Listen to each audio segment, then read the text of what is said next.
লক্ষ ছাত্রছাত্রীর ভবিষ্যৎ একটা সুতোয় ঝুলিয়ে রয়েছে মমতা বন্দ্যোপাধ্যায় এবং তার সরকারের জন্য।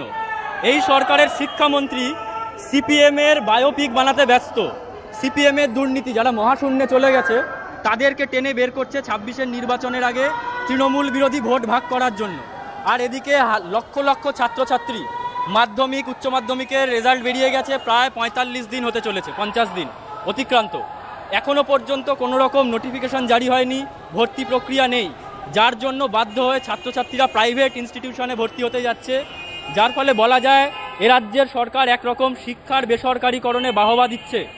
এবং আমরা দেখতে পাচ্ছি যে সমস্ত গ্রামীণ ক্ষেত্রের ছাত্রছাত্রী যারা পড়াশোনার সব ক্ষেত্রে ফেসিলিটি পায় না, তাদের ভবিষ্যৎ অন্ধকারে রয়েছে, তারা অন্য রাজ্যে যেতে বাধ্য হচ্ছে বা ঘরে বসে রয়েছে এবং চরম অনিশ্চয়তার মধ্যে দিন কাটাচ্ছে। বাংলা হান্টের আরো খবর দেখতে নজর রাখুন। বাংলা খবর মানেই বাংলা হান্ট।